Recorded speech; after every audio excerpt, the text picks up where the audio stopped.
Hello, YouTube! I am Pinstar, and this is Pinstar Plays Recettear Strategy and Tactics Episode 2.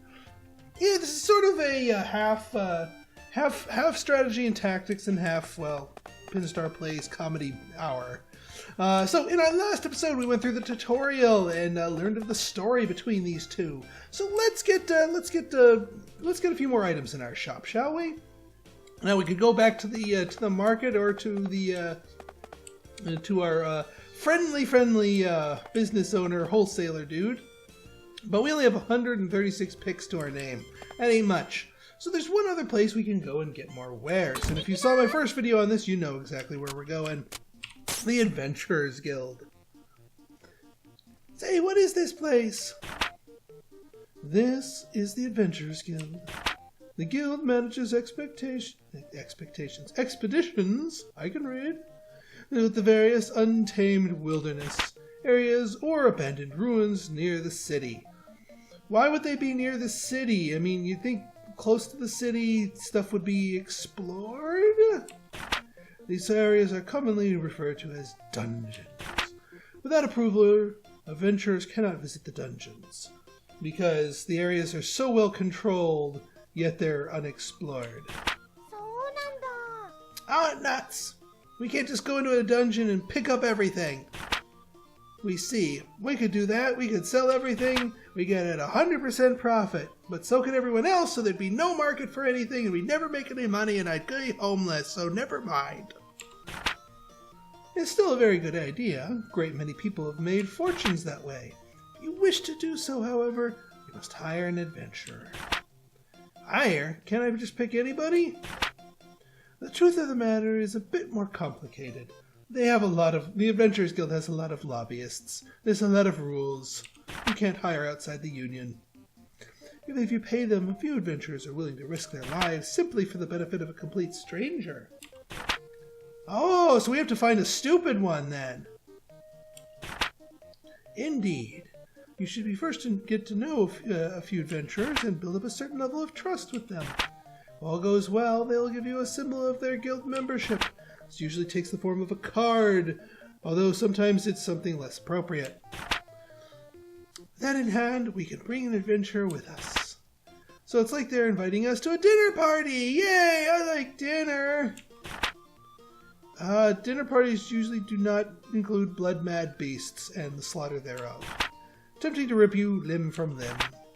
But the analogy does somewhat work. Somewhat. I mean, at a dinner party, if you're having, like, pulled pork, you're the one that's ripping them from limb.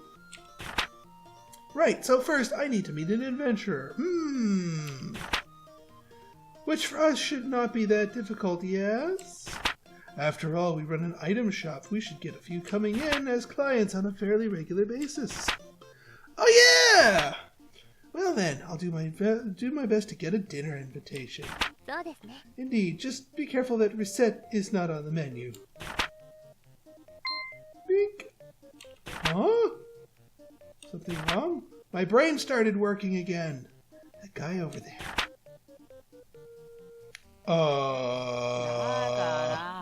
Listen to me.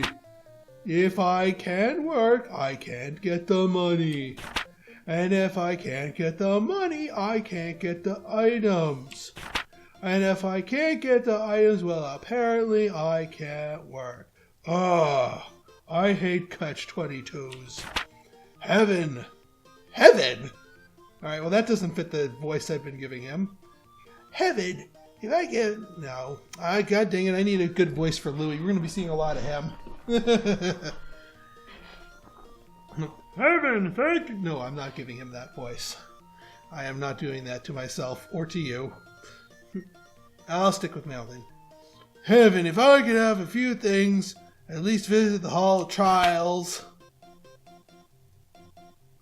I wonder what's going on. He seems to be a rookie adventurer complaining about his inability to complete the required guild test.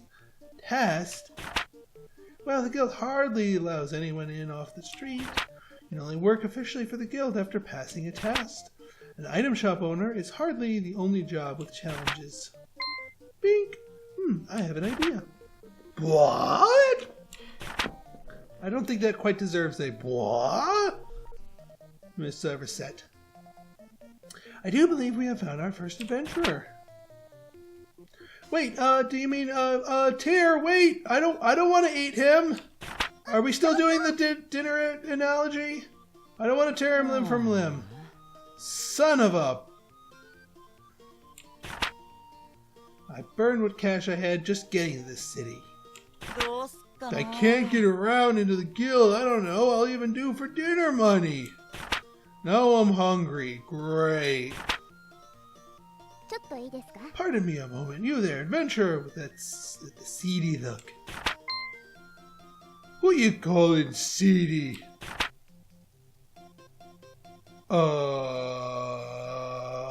Click. Would you two be? We are a pair of merchants who happen to be passing. Merchants? Oh, you heard me talking. I talk real loud. Sorry, but I'm way too broke and seedy to buy anything. Believe me, I could tell from your seedy nature that you attempting to sell you anything would be a colossal waste of time, you big mongrel ogre. Come on, Tear, stop with the seedy already. It's turning into a running gag. He isn't a plant. Are you two gonna prune me, or what here? Would you like it if we came with you to the Hall of Trials? You require equipment or items that we could provide them. I call you parents angels, but then, why? Business, naturally. We help you pass the trial. You provide us with your card. Oh, I get it! We help Mr. Swordsman clear the dungeon. Then he gives us his card, a sign of our eternal friendship. Eternal friendship is rather irrelevant in the case. But it does work out neatly for all of us. What do you say? I see. You guys are pretty new at all this too, huh? Our offer, Mr. Swordsman. Yes or no?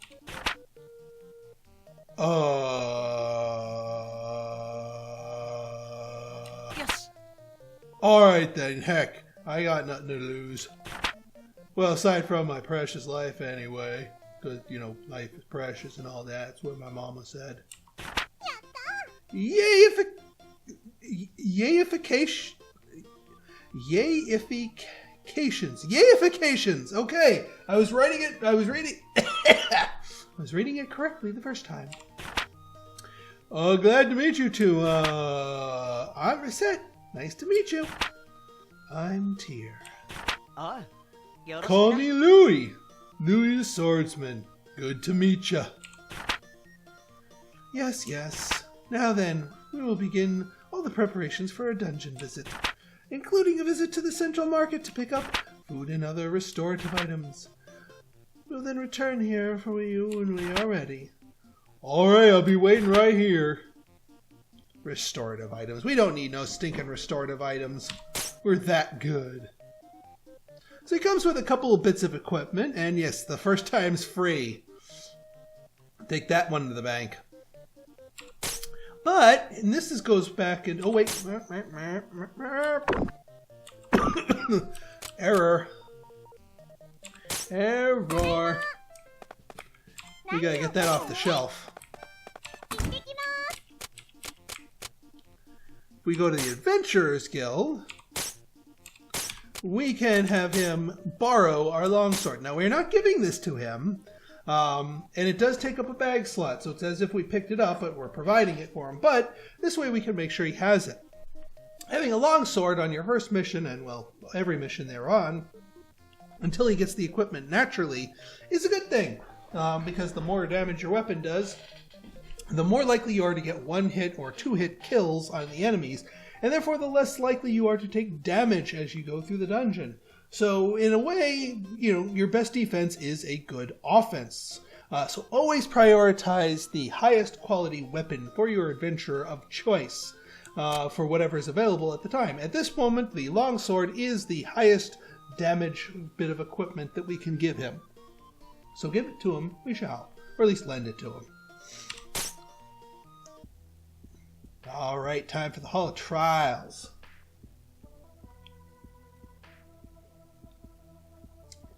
So this is the dungeon? Just so. Welcome to the jungle, as they say. We've got fun and games, as they say. You know, aren't we just gonna hold Louie back here?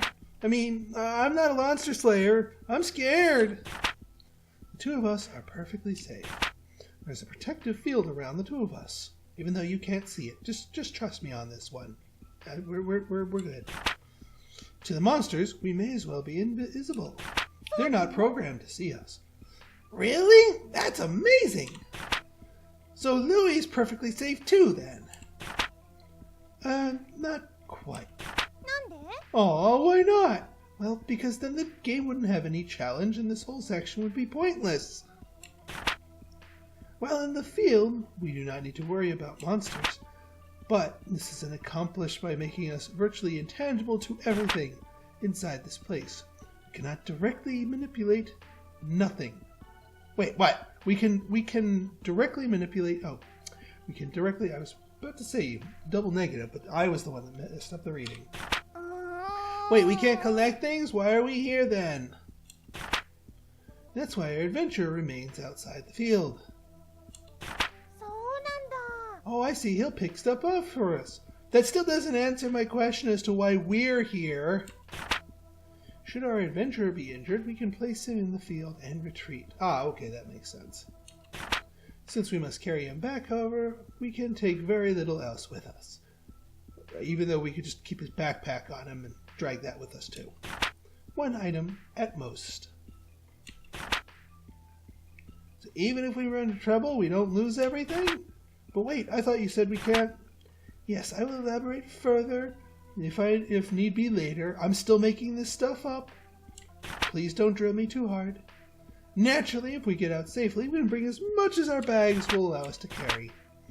Cool, wait, as much as our bags will allow? Well, our bags are not bottomless. We run out of space. It will be up to us to decide what to keep or what to discard. So the adventurer focus on the adventure, while we keep track of the loot we should keep. I guess that makes sense. KO. Let's get to it. Yes! So now we are now equipped with the longsword. Let's do it. Leroy Louie! Ah, see what I mean? One hit kills. Well, sometimes. But the more of those you get, the better. Oh boy. Alright. See if we can get the circle here. Oh, dang it! Messed up the timing on that one. I still got all of them in one go, though. And our first item is slime fluid +4. Now that's both a good thing and a bad thing. I'll elaborate a little bit more as to why that might or might not be valuable to us, depending on what else we get. And there's the exit. We're not ready for the exit yet. We do want to fill our bags. No doubt about that. Okay, good, an item. Scrap plate, eh? Can we is that equipable? Optimum equipment? Nope, he needs the armor class of items. Alright, let's go at least fish out for other treasure chests here. Whoop. A back scratcher. You know, I've never seen that item before. What kind of item is it? Perfect treasure. Ooh, 1600, not bad. That's actually not bad at all. Oh, and an apple. Okay. Get some ingredients here. See, this is why we explore the whole floor before we go upstairs. You'd miss out otherwise. Bam. Yeah, these early levels come fast, but later on, not so much. We're up to a 10 chain here.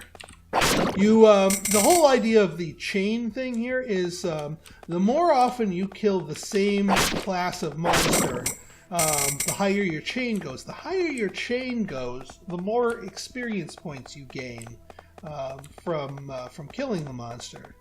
So like here, if we farm up a couple more of these good things, we're going to get even more experience. By the way, these gems are the experience points. So we're up to a 14 chain. I've actually never gotten one that high, but yeah.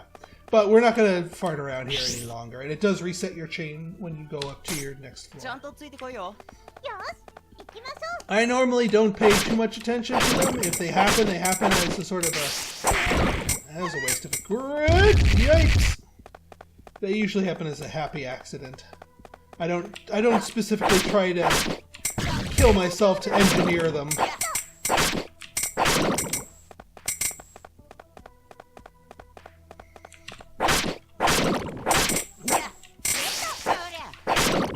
Ooh, walnut bread +4. Also very valuable for pretty much the same reason as the other stuff. Oh boy. Ow. Ow! Knock it off.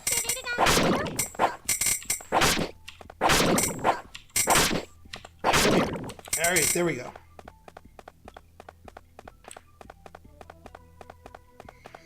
Alright, let's see what else we got here. Yeah, you do a little bit more damage when doing back attacks. Let me see. 10 to 20. Alright, so we still have room in our packs to go full exploration mode here. Try and hit all the chests. Oh, bam! Woo! It's a tier 2 knife. Louie can't use that, but it's still a good find. Bam! Well, ooh. I don't know if he can use that.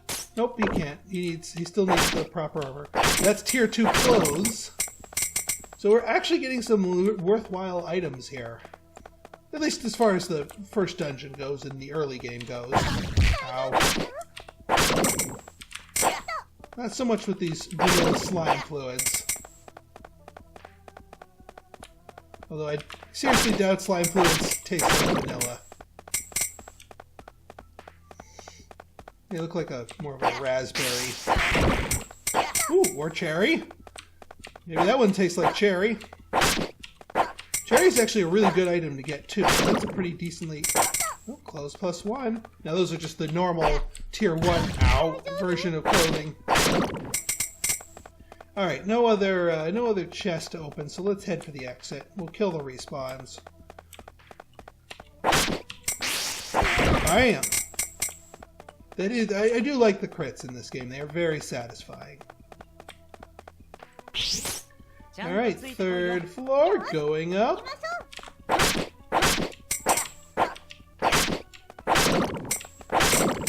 Yeah, dead end.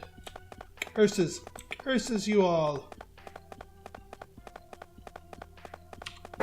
Oh boy, alright, let's see if we can time it this time. Ah, you little bastard! Ooh! I got everyone on that one. Ow! Come here, you little hyperactive blob. Yeah, that's his special attack, that little swirling Legend of Zelda Link. I don't want to say rip-off, but inspiration. Those, on the other hand, are not done by any special butt presses. Those are just crits.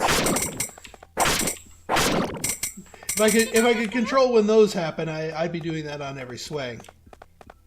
Well, maybe not. That'd be kind of annoying. But it would probably be also a little overpowered. Alright. Focus staff.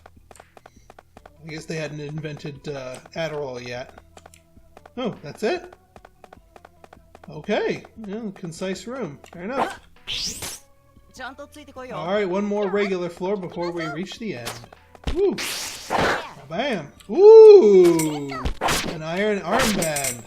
That I know we can equip. Boom! More defenses. Sweet. Not that we're receiving a copious amount of damage, but hey, ow! Equipment upgrades are equipment upgrades. Ooh, wool hat. Tier 1, yeah. But those pluses are important. And I'll explain why when we get back to the shop. Ow! Ow! Oh boy. Yeah! Yeah! So satisfying. That's satisfying too. Oh, okay. Well, that's slime fluid. That's lowest value, so I'm going to leave that on the floor. If we encounter any more chests, you boy, ow! You see, that stuff's more valuable. So you know, we don't want to jump. Yeah, we'll drop the. We want the powerful anti-venoms. Those are worth more. And since we are full, we might as well head up. Alright, this is it. The end of the Hall of Trials. This is... I did it. Did I do it? I did, didn't I? I did it. I cleared the Hall of Trials. Oh, sweet mystery of life. Now you'll give me money. Way to go, Louie. Recettear. It's all thanks to you guys. This is all well and good, but there is a treasure chest just ahead. It behooves us to investigate thoroughly. Tear, you really do like going for the money, don't ya? What? I do not... No, do not spout such foolishness. There's no need to treat me like a flying ball of greed. I'm more of a flying humanoid figurine of greed. Hey now. I love me some treasure too, but don't worry, Tear. I feel you on this. Really, you two completely misunderstand me. Bam! So, the contents of this chest? Ha! Let me get a second here. Hey! Wow, cards! So, this is an Adventurer's Guild card. Here, Recette, take one, like we promised. Huh? Oh yeah, okay. Well, you did promise to give us your card eventually. You're not so crass as to demand your very first card. You really should think about who you want to give your first... No, I want this. Recette, I beg you, please take my very first card. I wonder if that's an analogy for something. I'd love to. Thanks, Louie. Awesome. Can't wait to venture with you two some more. Now I'm gonna go lift. Oh, really now, young people.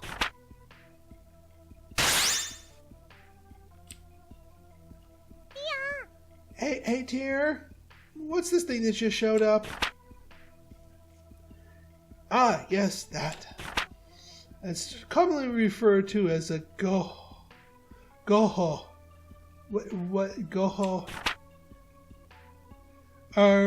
What I mean, a door to return. I mean, is what you were about to say something copywritten?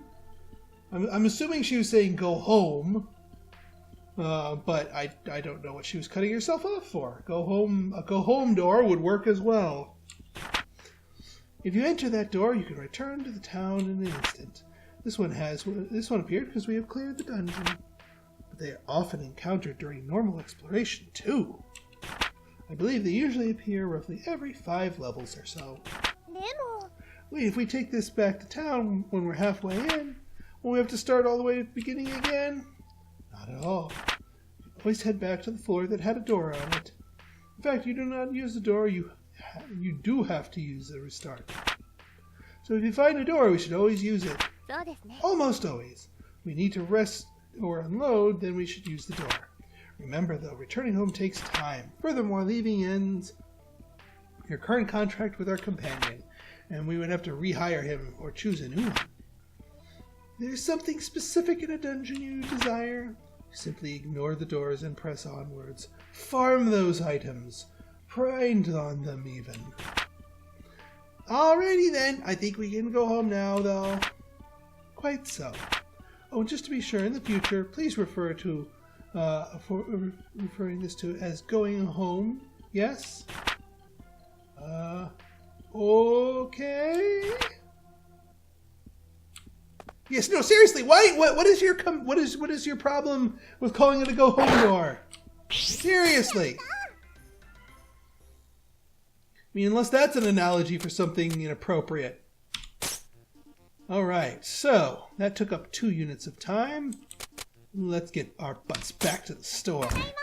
Now we have stuff to actually stock the shelves with, which is awesome! Long sword, go! Crafter's knife, go! We want to put your most expensive stuff here. Iron armband, $6.50. Ooh, the back scratcher, yes! Ah, now see this walnut bread +4. So when you sell items to the townsfolk, as long as you're giving them fair deals, you're slowly building up your reputation with them. And when they reach new levels of reputation, they're willing to haggle more, and most importantly, their purchasing power goes up. Now, here's where that +4 comes into play, or the +1s, or any of the pluses here. Normally, with a successful no-haggle sale, it goes up by 1. If you're selling somebody an item that has a plus on it, it goes up by 1 plus the amount of the bonus. So in this case, if whoever we sell this +4 walnut bread to will get +5 relationship, assuming we don't have to haggle with them for it, which is awesome. So this is a great way to rocket up our relationship points with our customers. So yeah, even if it's not the most high return item, it's still good to sell. So I'm going to prioritize selling that walnut bread. Unfortunately, the only place you can get plus items is in dungeons, and we're actually not going to be diving too much into the dungeons for much of this playthrough. Ooh, the cherry, okay. Windbreaker. Clothes +1, that works too. Scrap plate. Iron, oh, gotta display that iron armband. Old hat works as, oops. And, yeah, the powerful anti-venom. Alright, we've got a full store here. Very, very nice. And we've got a few items in reserve. So, you know what? Let's open up shop. Yeah, only 3 people. Alright, so he's getting the clothes +1. So he's going to get a little bonus here. Now, some things that I've noticed from handling some customers. Different customers types have different buying powers. So the guys are actually the ones that are willing to pay the most for stuff. But even then, I wouldn't go up to 130 like Tier said. Your best bet with them is like 125%. That is not $125. On this case, it is 125 because it's a base price of 100. So instant buy. Now see that just bonus, that +2, which then turned into a +12 because I get that on top of my sale experience bonus. Yeah, we're gonna be farming that.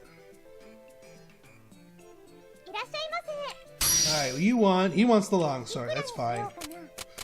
These guys, I wouldn't go above 116. Now see that just combo +4, and now we got 14 experience? Every time you do a no haggle sale with somebody, you continue your just combo. Hopefully the third person buys some. Dang it. Yeah, that's the problem with these early stages, is that you don't get that many customers. And there's not too much you can do to aggressively change that. Let's just open up again. Alright, oh, we got Louie in here, although our sword is no longer there. Alright, the man is asking for the glove. 125%. Boom. Yeah, unfortunately the just combo resets after each sales period. So what you really want to do is get the most number of people in your shop. And once we level up our merchant level a little bit more here, I'll go over how to do that. How's it going, Louie? And you want to buy a cherry. You didn't want to buy the iron armband because that would be a permanent piece of equipment you'd just be able to start using. But no, that's okay. Now Louis, he's still kind of broke. So we can't go too high with our stuff here. For him, I usually shoot for 110%. If you try and go up to like 125, he will balk. He will balk hard. And you know what? We want to give him a discount. He's our buddy. See that near pin bonus? That near pin means we got pretty darn close to the price he was actually thinking of. Like, every customer that comes in has a specific price in mind. And it's not the same price every time. So you can't just say, oh, the man who buys this will always want to pay that. No, it's different. But if you get within like a 0.5% of the perfect price, you get that near pin bonus. And if you hit the perfect price, then you get the super just bonus, which is I think 20 experience points right off there, and a big relationship increase. But hey, $9.90, we're getting the cash. And let's see. All right, yep, he wants that, and yeah, 123. Doesn't have to be 125 specifically. I mean, we keep racking up those just bonus, but unfortunately, again, not so much with the number of customers coming in. All right, our daily profits looking not too shabby here. All right, folks. Well, that's the end of another fun-filled day here. You know what? Let's just do one more day before we cut the episode here. Recette, may I have a moment, please? Sure, what's up? Concerning the debt, I have a suggestion concerning its repayment. You give us the money. You do? Paying it all back at once is wholly beyond your means. So I recommend smaller weekly payments to slowly chip away at it and let us rack up more in interest payments. Wholly beyond? You know, you never told me how big Papa's debt is exactly. That's because you would faint if you found out. For now, it's a secret, because I'm still making it up and I want to find out how much I can milk from you. I mean, as the store begins to build up steam, we will increase the payment size. Repayment date, nearest to the current date, along with the amount due, will be displayed on the calendar in the main menu. Please be sure to check it regularly. Watch it stare at you.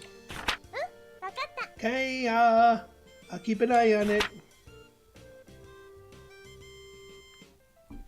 Yeah, so we got 10K to pay, but we still have until the 8th to cough up that much cash. So, alright, yeah, we don't have much in the way here. So we're gonna go shopping. Well, actually no.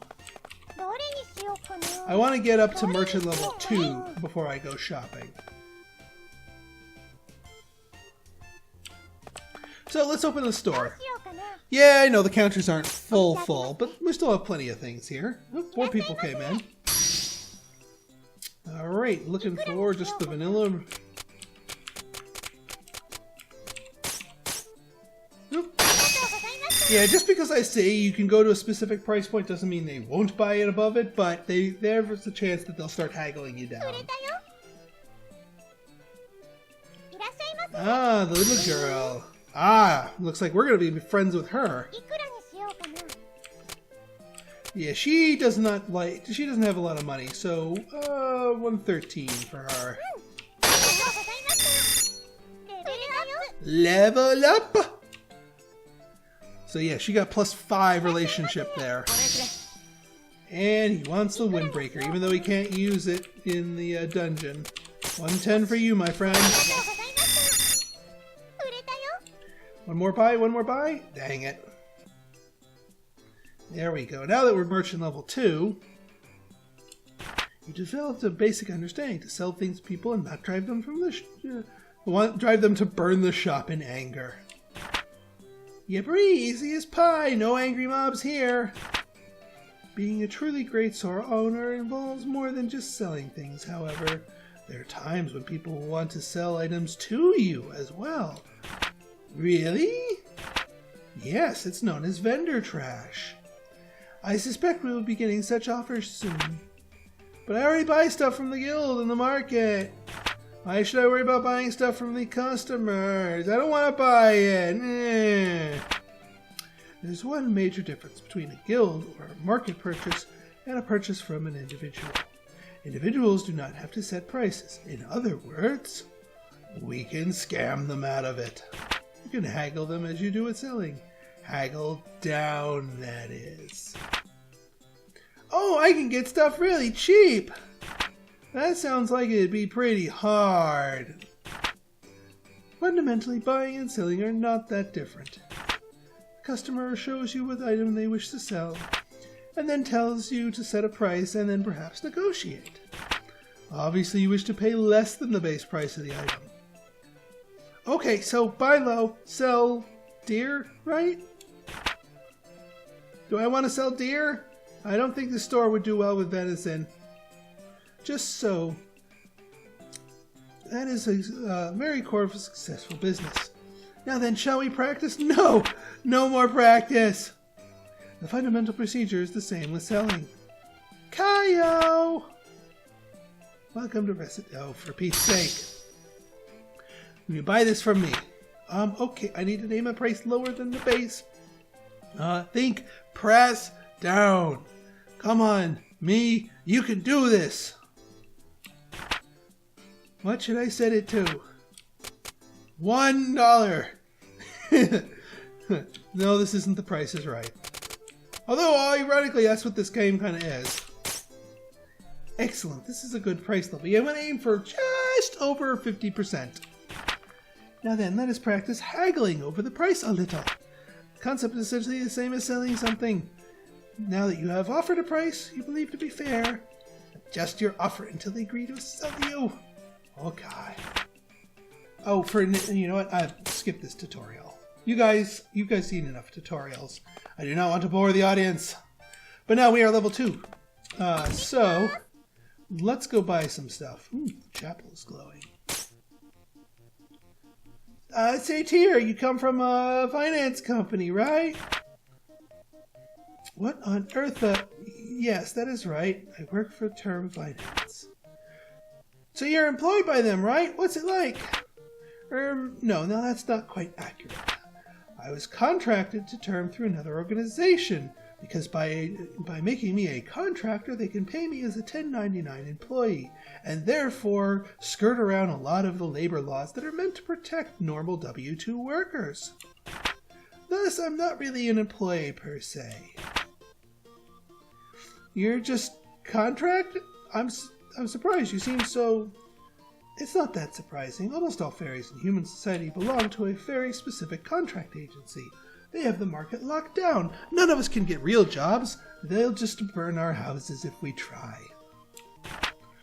There are, of course, a few free agent fairies out there as well. And so that's basically how it works. And yes, to tell you the truth, it can be difficult for fairies to find employment in human society. So the agencies were founded to help to facilitate fairy livelihoods and control them with an iron fist. That's amazing! Quite. Alright, now let's go buy some stuff, shall we? We're gonna skirt this dude right here and go to the market. Well, actually, no, we don't want to go to the market right now. Let's stick with the Merchant's Guild.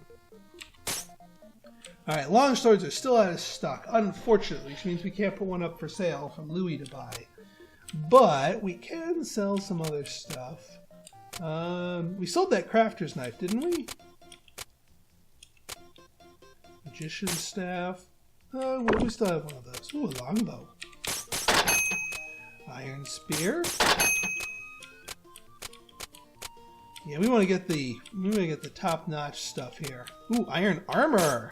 Maybe Louis will pick that up. We have the iron armband. Ooh, a shield. Not bad. What else can we get? Souvenir charm.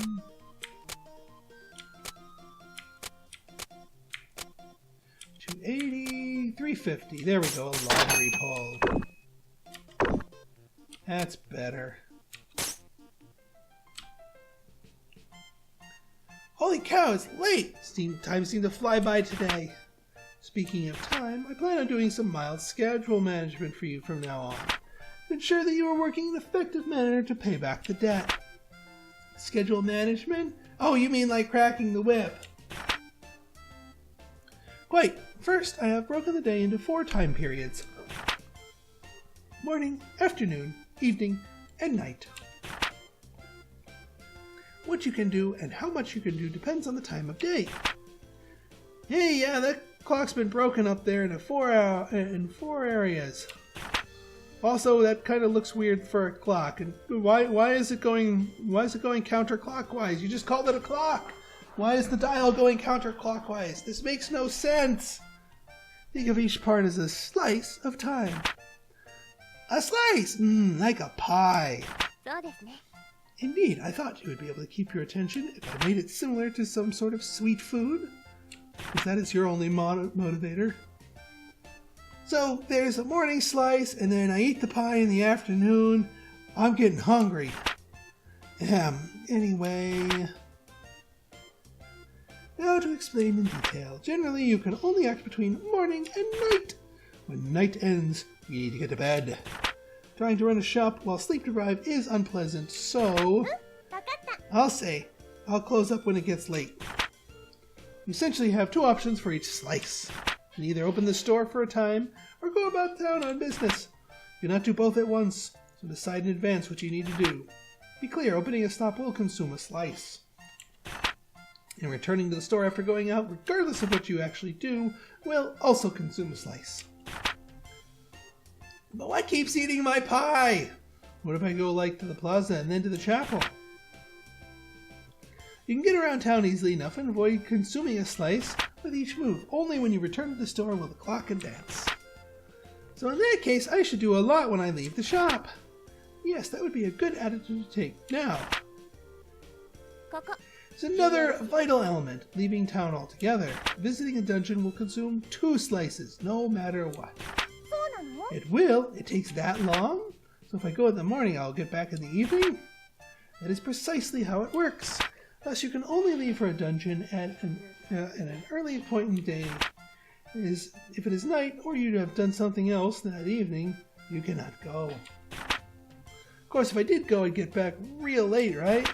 Exactly. Not only would you annoy your adventurer companions with staying out so late, you'd also be dead on your feet next day, after returning. Man, this is a lot to wrap my head around. I'm sure you'll get used to it, I'm sure. Before you know it, you'll be thinking about it naturally. You think so? Helps you be able to see how much time a particular action will consume. Simply pay attention to that clock and watch it go counterclockwise. That is everything. If you ever want to go over this again, or simply ask me when we are at the shop, I'll be glad to go over this as often as you need. Pie K. Right then, enough pie. Longbow. Long spear. Iron armor. Laundry pole. And let's do the slime fluid +4 for some relationship building. We're gonna have to liquidate some of our inventory before we restock on the good stuff. A few more people coming in. Why don't you buy the iron armor, dude? Buy the iron armor. You need that stuff, man. Alright, well, I'll sell that to him. Ooh, now old guy wants the longbow. I'll take that sale. Cash money in the bank. And let's pick that up. All right, going for the knife. Wonder what your daughter-in-law wants with that. But hey, I'm not complaining. A sale's a sale. Boy, all the old people are in here today. Ooh, man, they are after our good stuff. Go for it, guys! Look at all that cash. We'll be able to restock quite nicely. Okay, let's Let's rearrange these things so that we get the expensive stuff up here. Well, expensive-ish stuff. And let's open the shop one more day. Or one more time slice, I should say. Alright, scrap plate for you, my friend. $2.50. I'll show you how we get more people in later on. We have to get a couple more merchant levels before I can get into the techniques for showing you how to draw more people into the shop. Welcome. You need anything to say? Well, at least these guys are still buying and not trying to offload stuff onto me. Come on, level 3. Give me level 3. Ah, alright. Looks like he's going after this. This one you can sell to him pretty high too. Come on. Oh! And it's gonna end the day, isn't it? Dang it!